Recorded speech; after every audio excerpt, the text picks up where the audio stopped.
Hi, I'm Aaron Rabinowitz, and you're watching Red Giant TV. Oh, the weather outside is frightful, but inside it is, oh my god, freezing. They have not turned the heat on in my office today, so if you hear my teeth chattering, I apologize. Anyway, in this very special holiday episode, we're going to look at how to create a looping particle system, specifically a stylized looping snowstorm, but a lot of what we cover here can easily be applied to many other situations. Now, I know I did a looping particles tutorial at Creative Cow, but Trapcode Particular has some interesting looping options that I didn't cover there. So let's get started. Here I am in After Effects in my single snowflake composition that is 2 seconds long with a resolution of 128 by 128. It also contains a shape layer made to look like a snowflake, and that snowflake is rotating a full 360 degrees on the y-axis over the course of 2 seconds. Yeah, it's a 3D layer, by the way. So basically, it rotates around fully, which means we can loop this rotation over and over seamlessly. Also note that the second rotation keyframe is not on the last keyframe of the composition. It's on the frame after the last frame. And the reason for that is that if it was on the last frame, then my first and last frame would look exactly the same. And that would mean that the animation would appear to stop or freeze for one frame as the same visual was repeated 2 frames in a row when it jumped from the last frame back to the first frame. Make sense? This is a basic concept in looping no matter what kind of looping you're doing, whether it's particle systems or just basic transformations, position, rotation, doesn't matter. Unless there's a specific reason, your first and last frame should not be the same. Now, I don't think I have to point out that my snowflake changes color over time, and that's only for educational purposes. I'm going to use the different colors over time to illustrate a point in a little bit. After all, snow is white. I mean, I have seen yellow snow, but I'm fairly certain it doesn't fall out of the sky that way. Now, you also may notice that the visuals seem to be a bit exaggerated here during the rotation. As the snowflake rotates around, there seems to be some camera distortion. The side that's pointing towards the camera gets much bigger as it rotates towards us, and the side that's further away seems much smaller. It appears as if a wide-angle lens is being used to look at the 3D layer. See, After Effects does this with its default camera in smaller compositions. So in this case, my suggestion is to create a new camera, and we'll do that by choosing Layer, New, Camera. And then in the dialog, set it to the 200mm preset and click OK to confirm the creation of the new camera. And if you scroll through time, you can see that it looks much better, not distorted at all. And again, that's because we're using a much tighter angle on our lens. Anyway, we're going to use this animation as our particle type. If you're not clear on what that means, hang on. It'll all make sense in just a few moments. Okay, now let's jump into our grid composition where I'll show you a few cool looping options for particular. Just to point out that this is not going to be the final composition we work with by any means. It's just a great way for me to illustrate a few important points. Here I have a solid layer with Trapcode Particular emitting particles in a grid. Right now they're just dots, but we'll replace them with our snowflake in just a moment. But first, if you're not familiar with Particular, let me give you the skinny. Trapcode Particular is a 3D particle generation system for After Effects. It can be used to create anything from fireworks, to clouds, to bubbles, to just generally odd and cool looking stuff that can be used as motion graphics backgrounds and transitions. If you've never used a particle system before, well, the real beauty of it is that as an animator, you aren't responsible for animating every grain of sand or puff of smoke. Once you've properly set up Particular to go, after the particles are emitted, they'll follow the pattern of behavior that you defined, and that can include a certain amount of randomness. That makes it especially ideal for creating organic effects like rain or snow, which is what we're doing here. And if you don't have Particular or any other product that we use in any of our tutorials, you can always download a free trial from Red Giant Software's website so that you can follow along. In my project panel, I'm going to grab hold of my single snowflake composition and I'll drop it into this one. Then I'll turn off visibility for the single snowflake composition by clicking on its eyeball switch. Then, with the particular layer selected, go into the Effects panel and under the Particle Properties, set the Particle Type pull-down to Custom. You'll notice that there are actually a lot of options for the particle type. Particular has several shapes that it can use, but in our case, we'll use one that we created ourselves. And to do that, in the Custom options, I'll set the layer to our single snowflake composition. Below that, you'll see a property called time sampling. and if you click on the pull down, you'll see a bunch of options. But in this tutorial, we're only going to look at a few and how they relate to looping. For a moment, I'll keep it at its default setting of current time. And you'll see that as I scroll through time, once I get past the last frame of the snowflake composition, they all pop out of existence. But until then, they were all showing the current frame of the snowflake composition. The reason they disappeared was because the snowflake composition ended after 2 seconds, and then there was no more animation to use for the particle shape. Now, jumping back into the effects panel, into my time sampling options, I'll use the pull down to choose the option called Start at Birth Loop. If I do a RAM preview, you can see that the particles all loop over and over again, but they're again all showing the same frame of the snowflake animation. This is because the particles were all born at the same time, which means they will all show the same frame of the snowflake animation. But that won't always be the case. In general, particles aren't all born at the same time. Now, for illustration purposes, I happen to be using a grid emitter, which actually does have all the particles on a grid born at the same time, which is why it looks this way. But regardless, if you use the Start at Birth loop option, any particles born at the same time will look exactly the same. And this might be something that you want, but if you want it to appear more random, you'll probably want to use a different option. Jump back to the time sampling options, and from the pull down, choose the random loop option. If you do a RAM preview, you can see that while it all comes from the same 2-second snowflake animation, each particle is displaying different frames from the same animation at different times. So things look a lot more random. Finally, there's a third option that I'd like to explore. But first, let's take a look in a different composition, my many snowflakes composition, which is very similar to my single snowflake composition with a few exceptions. For starters, this is an 8-second composition, and instead of containing one snowflake rotating one full rotation, it contains 4 different snowflake animations, each 2 seconds long and each a different color. The color again is for educational purposes only. So basically, what we have here is a composition containing 4 different versions of our original snowflake composition. We're going to use a special option in particular that will allow us to treat this one longer animation as 4 short ones. I'll go back into my grid composition, and from the project panel, I'll drop in the many snowflakes composition into this one. Then, like before, I'll turn off its eyeball switch to make it invisible. Then I'll select my particular layer, and I'll head back into the effects panel. There, in the particle properties, under the custom properties, I'll change the layer option from single snowflake to the many snowflakes composition. Then, in the custom options, I'll change the time sampling to split clip loop. And what this does is tell Particular that we want to split the longer snowflake composition into pieces. Below that, I'll set the number of clips option to 4, which tells Particular to break up the particle type footage into 4 even pieces, so each is 2 seconds long. If we do a RAM preview, we can see that we have 4 different particle types being used in one particle effect instead of just one.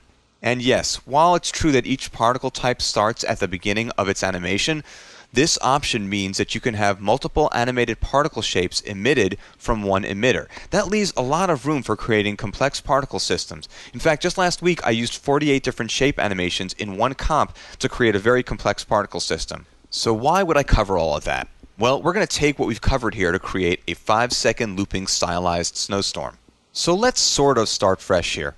In this project, I have my many snowflakes animation, a little bit different than the original. I have 4 white snowflake shapes that each, over 2 seconds, rotates about 75 degrees and then comes back to its original rotation of 0 degrees. I don't want them to reach a 90-degree rotation because it becomes obvious that they're flat. For this project, I don't need that. They also ease in and out of each rotation value, but their last keyframe is 1 frame past the end of the layer so that their first and last frame are not the same.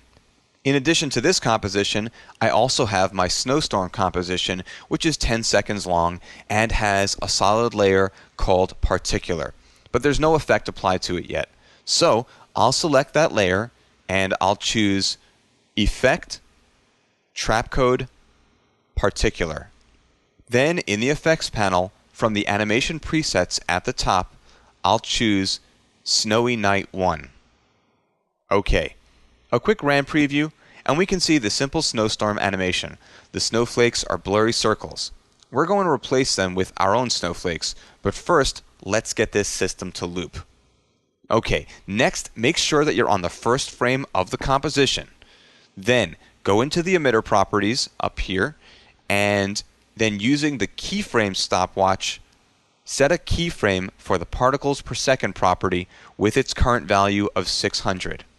Then, in the timeline, hit U to reveal the new keyframe, and then right-click on it, and from the pop-up, choose Toggle Hold Keyframe.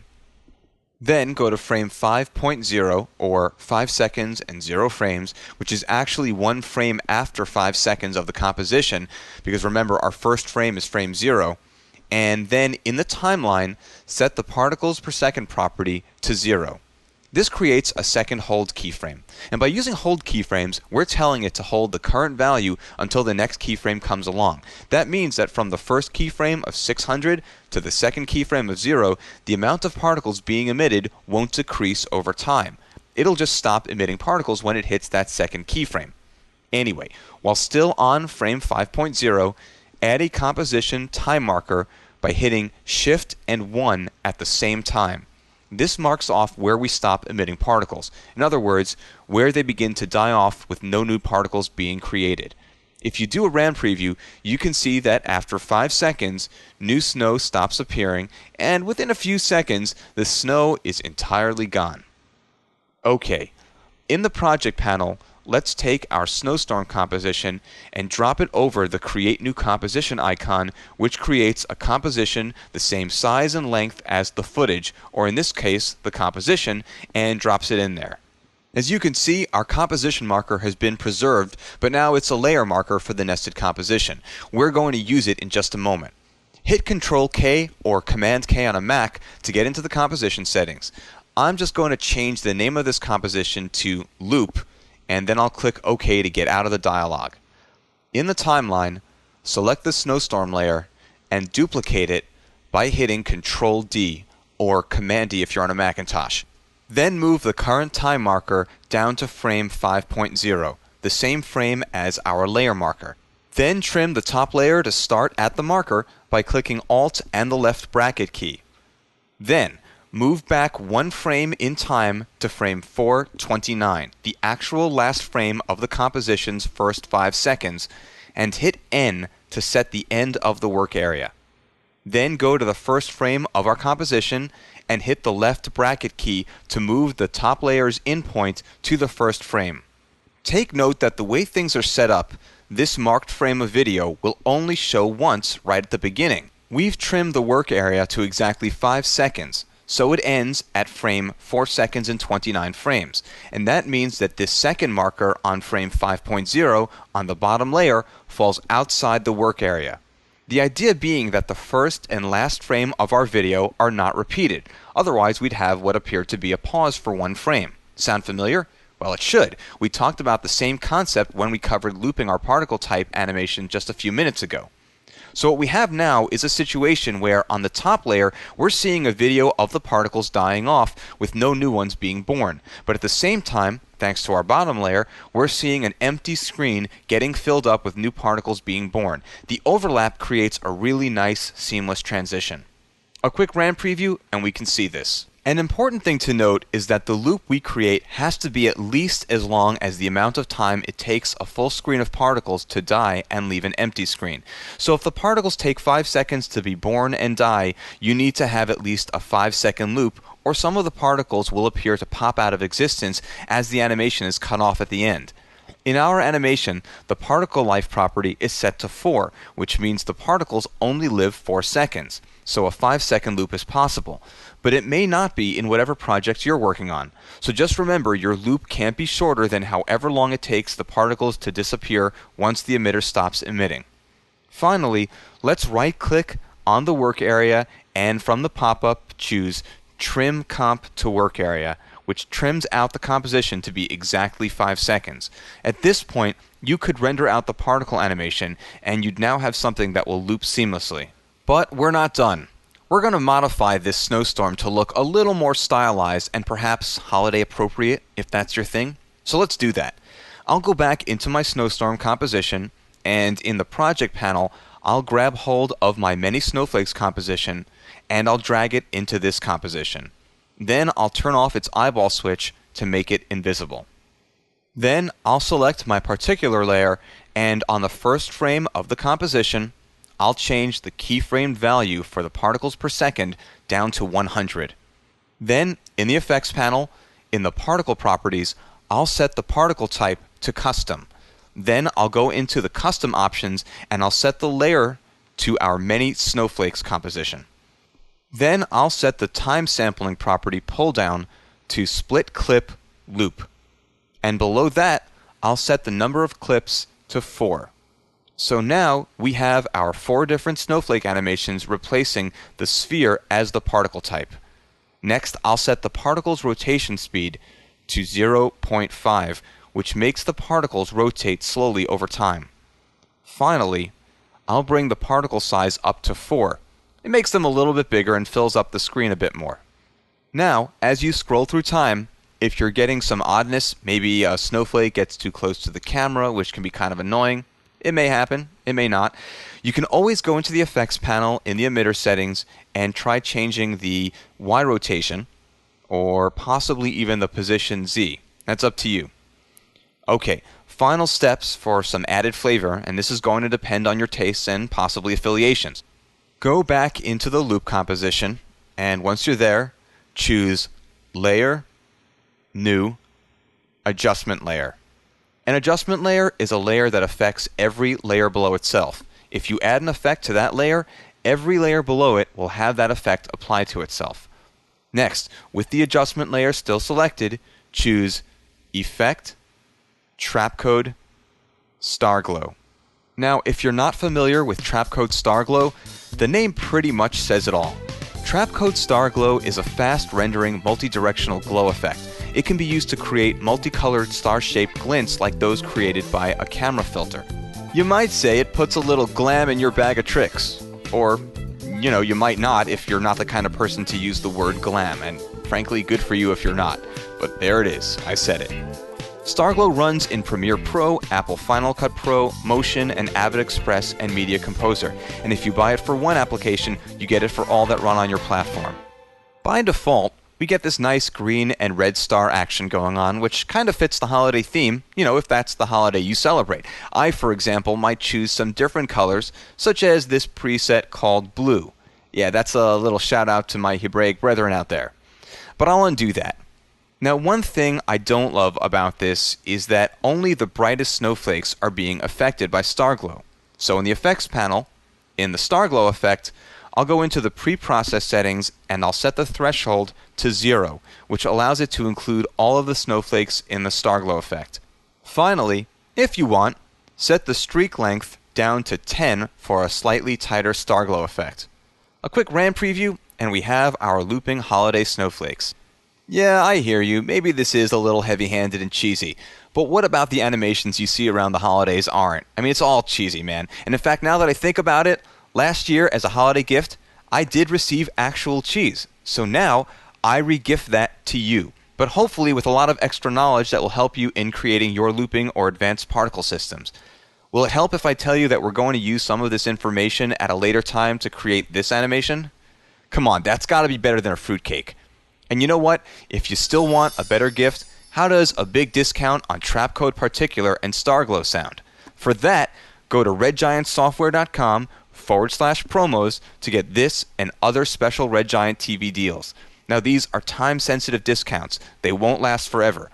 All coupon codes expire 30 days from the launch date of each tutorial. So again, go to redgiantsoftware.com/promos to get the coupon codes for the most current Red Giant TV discounts. Alright, that's it. I now leave you with this fairly relevant holiday poem. It was right before vacation, and all through the day, our own worked hard so that he could get away. But his work wasn't done. He still had tutorials to make. Only he was out of ideas, so his trip was at stake. But he looked out his window and came up with a plan to create a tutorial on looping snowflakes, and with it he ran. And when he was finished, he shouted with glee, Happy holidays to all from Red Giant TV. Now that was cheesy. Once again, I'm Aaron Rabinowitz, and this is Red Giant TV. See you next time.